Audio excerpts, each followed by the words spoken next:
ऊपर में डाल देते हैं, क्वेश्चन देखो लिख लेते हैं। न्यूटन के गति का द्वितीय नियम क्या है? क्वेश्चन तो लिख हाँ, क्वेश्चन तक लिखो। सर तुम हेडिंग नहीं लिखे अभी? अरे नहीं, ये मत लिखो, बताओ। क्वेश्चन लिखो, हेडिंग लिखते हैं, क्वेश्चन लिखते हैं। अब क्या हेडिंग लिखी, क्वेश्चन लिखी। नहीं, सिर्फ क्वेश्चन लिखो, फिर समझ में आ जाएगा। न्यूटन के गति का द्वितीय नियम क्या है? इसे पता चलेगा ना आप लोग को कि क्वेश्चन आता कैसे है इसका। न्यूटन की गति का द्वितीय नियम क्या है? इसकी सहायता से इसकी सहायता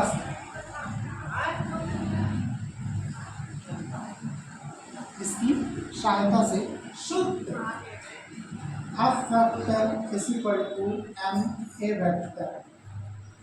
सूत्र F vector is equal to इसकी सहायता से सूत्र F vector is equal to m a vector को निगमित कीजिए। निगमित मतलब उत्पन्न करना। निगमित उत्पन्न करना मतलब निर्माण करना किसी चीज़ का, ठीक है। वर्डिंग कुछ भी आ सकता है एग्जाम में। निगमित कीजिए, उत्पन्न कीजिए, सिद्ध कीजिए, बहुत सारा वर्डिंग आ सकता है। हमारे पेपर में वो प्रक्षेप में गति का शक्ति कितना अजीब आया था सर क्वेश्चन। मेरे को डाउट भी बहुत सारा आता है इसमें, अलग अलग टाइप के वैरायटी, लेकिन ऐसा भी आता है क्वेश्चन, ठीक है। कुछ भी आए आपको यही सिद्ध करना है। चलो अब लिखो न्यूटन की गति का द्वितीय नियम। इसका डेफिनेशन फिर से लिखो पूरा। हाँ, काला पेंसिल आंसर लिखवा रहा हूँ, पूरा डेरिवेशन है इसका। निगमित कीजिए बोला है ना, निगमित मतलब डेरिवेशन को बनाना है पूरा, ठीक है। लिखो न्यूटन की गति का द्वितीय नियम, सेकंड लॉ ऑफ मोशन बोलते हैं इसको। पहले इसके डेफिनेशन लिखो, फिर डेरिवेशन डिराइव करेंगे, ठीक है। जब भी आएगा तो सबसे पहले क्या लिखोगे? न्यूटन की गति का द्वितीय नियम लिखोगे, उसके बाद डेरिवेशन। किसी वस्तु के संवेग में परिवर्तन की दर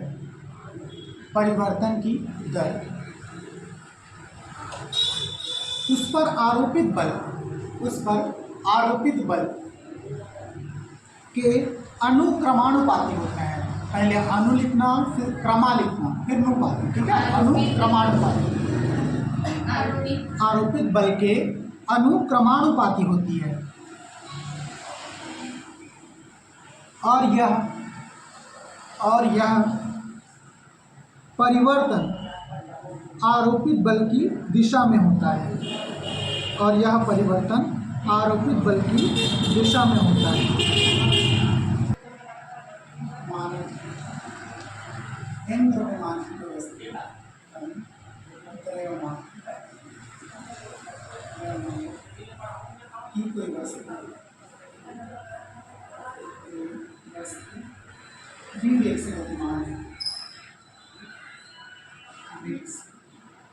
गतिमान।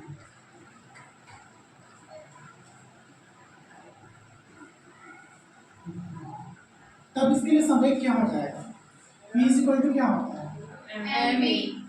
होता है ना सतीश। हाँ, सतीश लगेगा। कहाँ लगेगा? m के साथ सब में नहीं लगता। हाँ, m में नहीं लगेगा। और वेग दोनों सदिश। हाँ, कौन सा?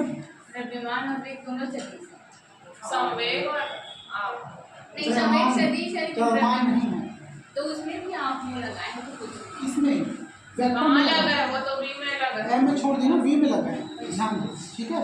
द्रव्यमान सदिश राशि नहीं है, भार सदिश है, ठीक है। दोनों अलग अलग चीज़ होती है, द्रव्यमान और वेग अलग अलग चीज़ें होती है, मतलब द्रव्यमान और भार अलग अलग चीज़ें होती है, ठीक है।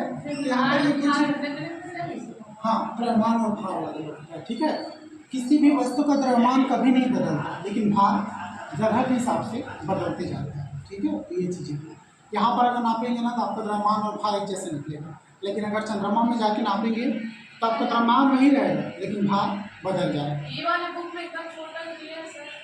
किस वाले बुक में छोटा सा दिया? उसमें बड़ा सा दिया है, वो वाले प्रबोध में बहुत बड़ा बताया सर, इसमें थोड़ा सा दिया है। हाँ, तो कोई बात नहीं ना, समझ में आना चाहिए, वैसा बनाएंगे, ठीक है। तो ये क्या है बेटा आपको?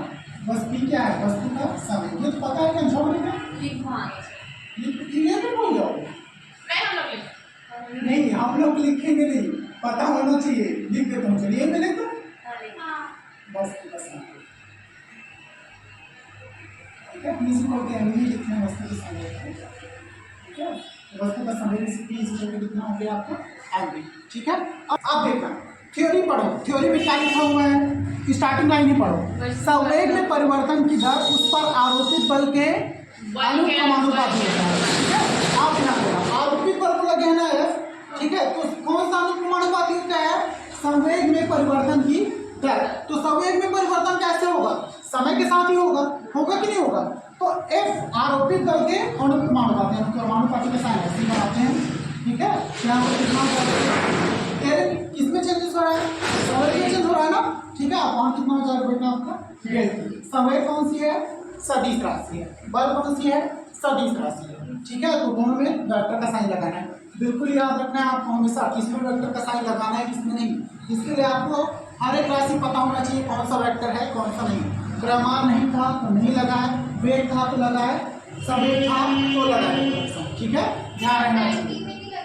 क्या चीज, समय नहीं है, समय सदिश राशि नहीं है, समय क्या है, अदिश राशि है, बिल्कुल यहाँ पे ये ध्यान में रहना चाहिए।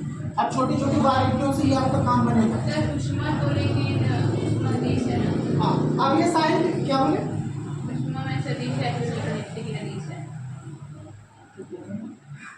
एकदम बोला करो, ये अनुपाती का साइन है, ठीक है। ऐसे बनाते मेरे से ठीक से बनता नहीं, चलो और बनाओ, छोटा सा बनाओ, ऐसा बनता है ना। हाँ चलो, अनुक्रमानुपाती का साइन है। अब ध्यान देना, अगर मैं अनुक्रमानुपाती का साइन हटाता हूँ तो यहाँ पर एक नियतांक लग जाएगा, ठीक है। वैसे फिजिक्स में के नियतांक के लिए चला गया, लेकिन अलग अलग जगहों में अलग अलग टाइप के नियतांक लेते हैं। तो यहाँ पर क्या रख रहे हैं, ठीक है, मैं अनुक्रमानुपाती का साइन हटाना चाहता हूँ, यहाँ पर इक्वल हो जब का साइन लग जाएगा, फिर यहाँ पर क्या लिखेंगे, के क्या है, नियतांक है, तो यहाँ पर लिखेंगे डेल की वेक्टर अपॉन कितना हो जाएगा, डेल, ठीक है। यहाँ पर क्या लिखेंगे, अरे तो देखो ये किसका साइन है, अनुक्रमानुपाती का, प्रोपोर्शनल बोलते हैं इंग्लिश में, अनुक्रमानुपाती आप नहीं कर समीकरण, हाँ समीकरण हो गया। सर इसको छोटा करना था, इसको वो ये है वाला है ना, ये छोटा करना नहीं, ये तो सर इतना छोटा बता रहे हैं, स्कूल में बड़ा वाला बताया है, पूरा 2 पेज का। लो सर बताओ, छोटा ही है, और कितना छोटा करो, छोटा ही है तो 1.5 पेज है। नहीं, इसको आप बोले तो और छोटा कर देंगे, ठीक है। ये जो एक्सप्लेनेशन है ना, इसको छोटा छोटा 2 वर्ड में लिख देंगे कि क्या है, हो जाता है, ठीक है। ये बराबर क्या हो जाएगा, नियतांक। अगर 5 नंबर में आए तो नंबर काट दिए तो सर इतना छोटा स्थिरांक वर्ड दिया है कि नियतांक वर्ड दिया है, नियतांक को ठीक है। इसको अनुपातिक नियतांक बोलते हैं। तो अनुपातिक लिखने में और वर्टिस क्यों बढ़ाओगे, नहीं वो नहीं बोलो, ठीक है। अनुपातिक नियतांक भी लिखते हैं इसको, लेकिन नियतांक लिखना, दोनों वर्ड का मीनिंग एक ही है, ठीक है। इसमें टेंशन मत लेना। इसका मान कितना होता है बेटा, हमेशा याद रखना, के का मान कितना लेते हैं हम लोग, 1 लेते हैं, ठीक है। आप ध्यान देना, के का मान क्या ले रहे हैं, 1 ले रहे हैं, यहाँ पे वैल्यू पुट करो 1, कितना हो जाएगा, F = 1 तो क्या हो गया, del T vector upon del T, ठीक है। ये इक्वेशन नंबर आपका आ गया 3, नहीं अभी नहीं हुआ है, ठीक है। इक्वेशन नंबर कितना आ गया, 3। अब आपको पी का मान पता है पहले से, क्या होता है पी का मान, एम पी, ठीक है। तो यहाँ पर क्या लिखूंगा मैं, समीकरण 3 का मान 1 में रखने, समीकरण 1 का मान समीकरण 3 में का मान 3 में रखने पर, 3 में रखने पर, ऐसा लिखते हैं, ऐसा भी लिख सकते थे इसको, पी का मान समीकरण 3 में रखने पर, गलत हो जाता क्या, नहीं सही, ठीक है। तो चलो 1 का मान उठा के किसमें रखो, इसमें रखो, तो क्या हो जाएगा आपका, एफ वेक्टर बराबर कितना हो जाएगा, ब्रैकेट ऑफ पी का मान कितना है, एम बी वेक्टर अपॉन कितना है, डेल। चलो एफ वेक्टर फिर क्या हो जाएगा, एम को बाहर निकाल देते हैं, ठीक है। क्यों बाहर निकाल रहे हैं, एम क्या कॉमन नहीं, एम एक अदिश राशि है, एम क्या है? अदिश राशि है। अभी क्या है? सदिश राशि है। तो हमेशा हम किसका करते हैं बेटा? जब भी यहाँ पर समय के रिस्पेक्ट में मान निकालेंगे तो सदिश का निकालते हैं, अदिश का नहीं निकालते हैं, ठीक है। तो अदिश को क्या करेंगे? बाहर करेंगे, ठीक है। तो चलो यहाँ पर मैं अदिश को बाहर कर देता हूँ, एम को बाहर कर दिए, तो यहाँ अंदर में क्या लिखूंगा? Del V vector. समझ जाओ सर लेकिन डेल को एम के साथ क्यों नहीं ले रहे हैं? किसको? डेल बता तो रहा हूँ, ए में खरीद डेल को। अरे डेल इसके साथ ले रहे हैं। डेल क्या है? वेलोसिटी का समेशन दर्शाएगा। अब ठीक है, समय का समेशन दर्शाएगा, ठीक है। लेकिन द्रव्यमान एक ही है, ठीक है। द्रव्यमान अदिश राशि है तो इसको बाहर कर रहे हैं। चलो क्या लिखे यहाँ पे? उसके बाद क्या लिखेंगे? Del V vector upon del T, ठीक है। समीकरण नंबर नहीं, समीकरण नंबर, हाँ समीकरण नंबर इसका 4 है। कितना पढ़ा है? 9 था। रुको ना, देखते हैं कितना बड़ा है। अब del V upon del T क्या होता है? आपको पहले से पता है, हम जानते हैं। क्या हो जानते हो? ए होता है डेल वी। हाँ हम जानते हैं, ए बराबर क्या होता है आपका? Del V vector upon del T vector, ठीक है। इसको क्या कर दो? इसमें पुट कर दो। हाँ ए भी क्या है? वेक्टर में रहेगा। क्यों? त्वरण क्या है? सदिश राशि है, ठीक है। चलो इसको मान यहाँ पे पुट करो, ठीक है। चलो पुट करो। F vector is equal to कितना हो जाएगा? M del V upon del T कितना हो जाएगा? ए वेक्टर वो तो गया सर। हो जाएगा ना, ठीक है। आप देखो दोनों के दोनों किसमें है? वेक्टर है, ठीक है। अगर आपको इसका परिणाम निकालना हो तो कैसे निकालोगे? परिणाम निकालते हो तो वेक्टर का साइन हटता है कि नहीं हटता है? हटता है ना, ठीक है। तो यहाँ पर लिखोगे परिमाण, यहाँ पे लिखेगा अतः समीकरण 3 व 4 के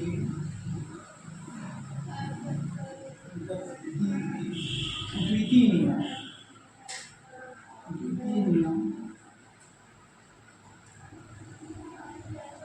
का गणितीय रूप। सर ऐसे लिखते हैं।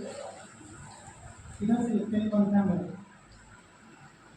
गणितीय रूप, ठीक है। समीकरण 3 और 4, 3 काम क्या है और 4 काम क्या है?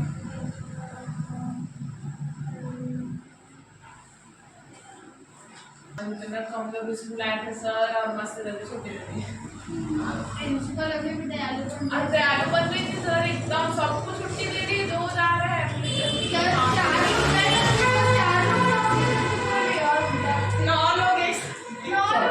इधर देखो, वन टाइम में क्या लिखा हुआ है? एक टाइम वह बल है जो 1 ग्राम द्रव्यमान, ध्यान से पढ़ना, क्या बोला गया है? 1 ग्राम द्रव्यमान के वस्तु पर बल की दिशा में कितना त्वरण उत्पन्न कर दे? 1 सेंटीमीटर प्रति सेकंड स्क्वायर का त्वरण उत्पन्न कर दे। ऐसा क्यों बोल रहे हैं? दाएं बल का कौन सा मात्रक है? आपको ये बताना चाहिए। दाएं बल का कौन सा मात्रक है? सीजीएस मात्रक। दाएं कौन सा मात्रक है? सीजीएस मात्रक। ये याद रखना है। कौन सा मात्रक है बेटा? सीजीएस मात्रक है। सीजीएस का full form centimetre gram second, ठीक है। सेंटीमीटर किसका हो गया? आपका लेंथ का। ग्राम किसका हो गया? वजन या द्रव्यमान का। सेकंड किसका हो गया? समय का। तो टाइम किसका है? इसका है, ठीक है। अब आपको पहले से पता है बल बराबर क्या होता है? फिजिकल टू एम, ठीक है। आप ध्यान देना, टाइम बल का क्या है? सीजीएस मात्रक है। यहाँ पर एक बल, तो इसको मैं अगर ये अगर किसमें रहता है? ऐसे मात्रक करता है तो 1 न्यूटन से शो करता है कि नहीं करता? तो यहाँ पर अगर डाइन है तो मैं इसको कितने शो करूंगा? 1 डाइन से शो करूंगा, ठीक है। क्योंकि एक डाइन लिखे ना हम लोग परिभाषा में, उसमें न्यूटन एम के रस में रहता है तो न्यूटन में शो करते हैं। यहाँ पर क्या लिखते हैं? 1 न्यूटन, ठीक है। आप ध्यान देना, ये क्या है? एम क्या है? मास है, द्रव्यमान है। द्रव्यमान को किसमें लिखे हो आप लोग? परिभाषा में क्या लिखे हो? एक बल, वह क्या बोला गया है? एक डाइन वह बल है जिसमें 1 ग्राम द्रव्यमान, क्या लिखो? 1 ग्राम द्रव्यमान लिखो ना। एम की जगह क्या लिखोगे आप? 1 ग्राम, ठीक है। उसके बाद मल्टीप्लाई, एक बार मल्टीप्लाई नहीं, उसके बाद क्या लिखो, 1 ग्राम द्रव्यमान को बल की दिशा में कितना त्वरण उत्पन्न करते हैं, 1 सेंटीमीटर प्रति सेकंड का स्क्वायर। यहाँ पर क्या लिखोगे, 1 सेंटीमीटर प्रति सेकंड। वैसे नहीं करना नहीं सर, ऐसे लिखो। चलो इसको हिंदी में लिखना पड़ेगा, हाँ, हिंदी में लिखना पड़ेगा। सेंटीमीटर प्रति सेकंड सेकंड स्क्वायर, सेकंड का स्क्वायर। ठीक है, ऐसे ही लिखा है ना, ठीक है। तो इसको हम लोग बांध रहे हैं 1 किलोग्राम। 1 और 1 दोनों जगह एक समान है। 1 into 1 कितना हो गया, 1। यहाँ पर क्या लिखो, तो 1 ग्राम सेंटीमीटर प्रति सेकंड का स्क्वायर। तो क्या हो गया बेटा, आपको 1 का मान हो गया। इसी को बोलते हैं हम लोग 1। सेम है, डेफिनेशन में कोई अंतर नहीं है, ठीक है। 1 न्यूटन वह बल है, 1 न्यूटन वह बल है जो 1 किलोग्राम द्रव्यमान की, जो 1 किलोग्राम द्रव्यमान की वस्तु पर लगाने पर, वस्तु पर लगाने पर 1 किलोग्राम द्रव्यमान की, 1 किलोग्राम है। हाँ 1 किलोग्राम 1 केजी द्रव्यमान की वस्तु पर लगाने पर उसमें बल की दिशा में, उसमें बल की दिशा में, वस्तु पर लगाने पर उसमें बल की दिशा में 1 मीटर प्रति सेकंड स्क्वायर का त्वरण उत्पन्न करें। बल की दिशा में त्वरण उत्पन्न करें, बल की दिशा में 1 मीटर प्रति सेकंड स्क्वायर। बल की दिशा में ऐसा लिखोगे 1 मीटर बल की दिशा प्रति में सेकंड स्क्वायर। कैसे बोले तो सर, बल की दिशा में 1 मीटर प्रति सेकंड स्क्वायर का त्वरण उत्पन्न कर दे, का त्वरण उत्पन्न कर दे। ये क्या है, त्वरण ही है।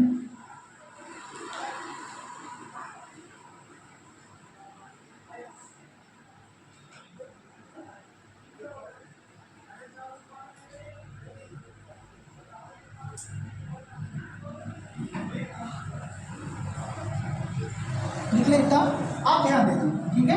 न्यूटन कौन सा मात्रक है, इसका एमकेएस मात्रक है, इसी को ऐसा मात्रक भी हम लोग बोलते हैं, ठीक है। आप ध्यान देना, F इक्वल टू m में होता है, आपको ही पता है, ठीक है। तो यहाँ पर क्या बोला गया है, 1 न्यूटन वह बल है जिसमें किसमें 1 किलोग्राम द्रव्यमान की वस्तु को किसमें बल की दिशा में अगर स्थापित करते हैं, ठीक है, तो क्या हो जाता है, कितना त्वरण उत्पन्न करता है, 1 मीटर प्रति सेकंड। 1 मीटर प्रति सेकंड स्क्वायर, ठीक है। तो एम की जगह क्या लिखोगे आप लोग, 1 किलोग्राम, 1 मीटर ठीक है। एक जगह क्या लिखोगे, 1 मीटर प्रति सेकंड। प्रति सेकंड, ठीक है। दोनों को मल्टीप्लाई कर दो, 1 into 1 1 हो गया, इसमें क्या लिखूंगा, 1 किलोग्राम 1 किलोमीटर प्रति सेकंड स्क्वायर।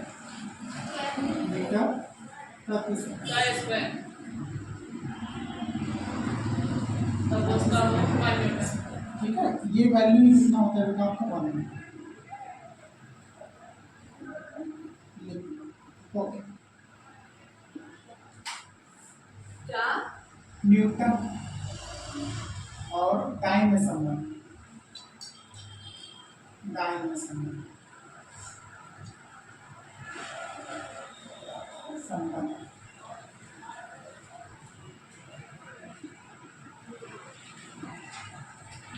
चलो यहाँ पे ध्यान देना, आपको पहले से पता है F इक्वल टू क्या होता है, m, ठीक है। दोनों में क्या लिखा है, वेक्टर।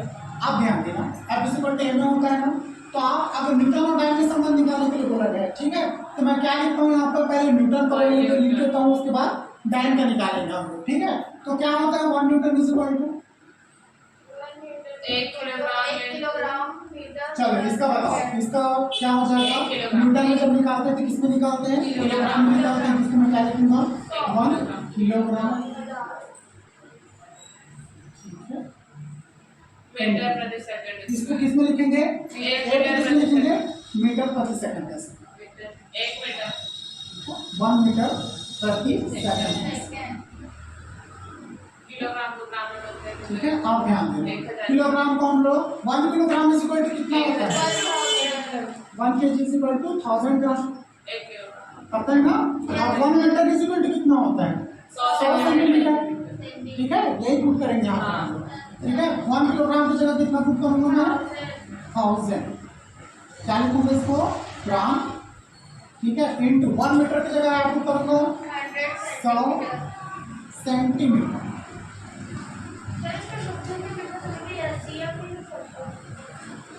हाँ, लिख सकते हैं प्रार्थना, इंडिविजुअल से ना, यही तो मजबूरी है। लिखिए आराम से। हाँ, लिख सकते हैं, लिख लेना, कोई दिक्कत नहीं।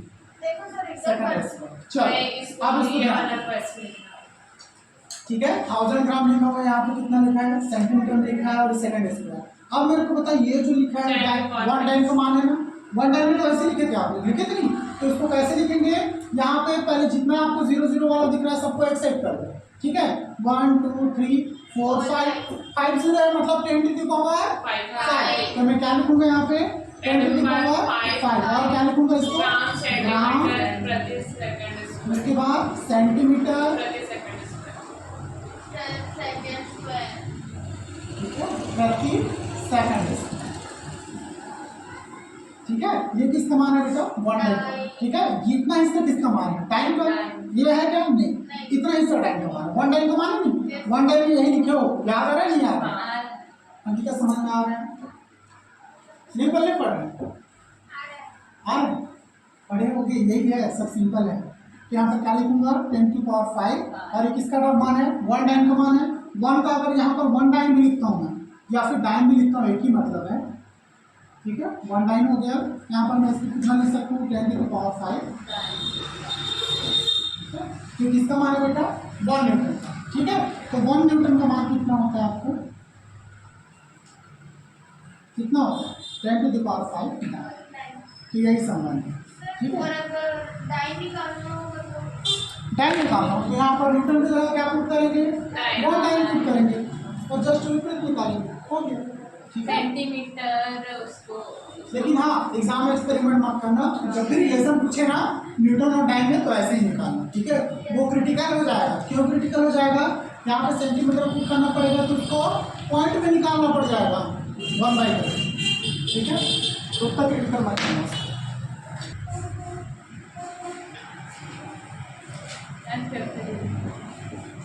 मास कितना होगा?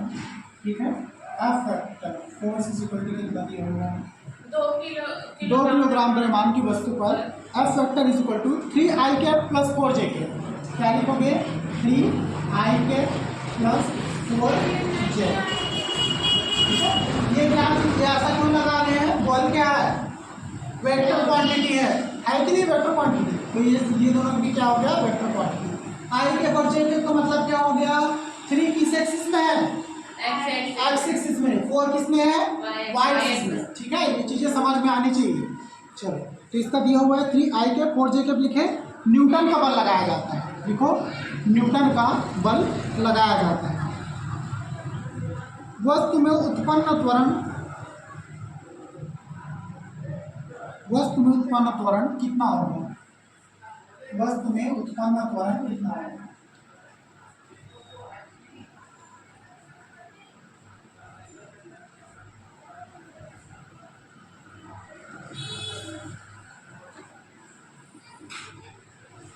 चलो, अब क्या निकालना पड़ेगा? ये है कि इसको कैप के फॉर्म में तो सॉल्व कर सकते नहीं, तो इसका क्या निकालेंगे हम लोग? परिमाण।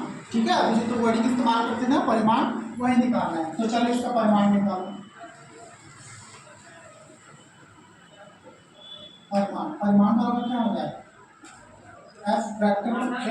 इसको कैसे लिखते थे आप लोग? ऐसे लिखते थे।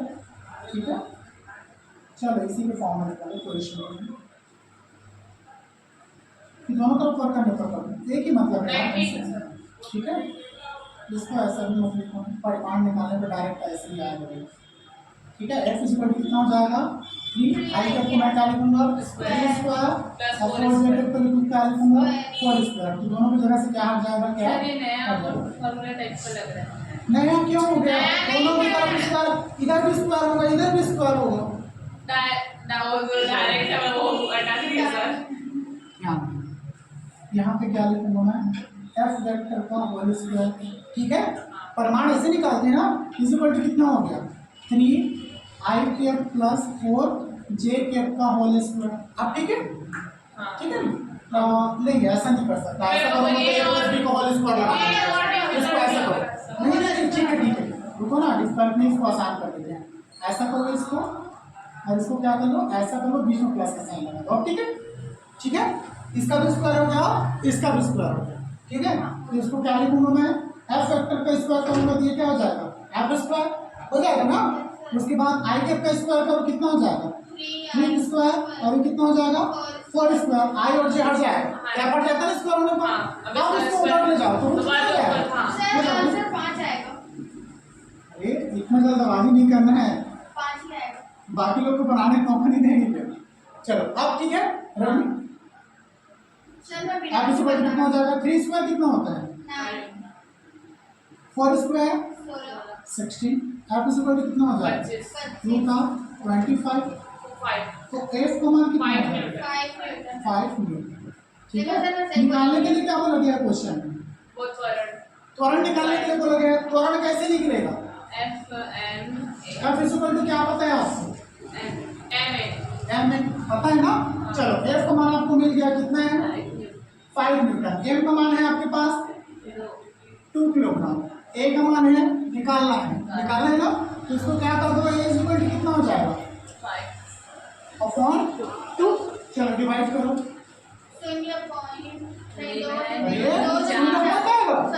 दो दूनी 4, 2.5, एक बच गया तो 2 बचे, किसमें होगा, मीटर प्रति सेकंड।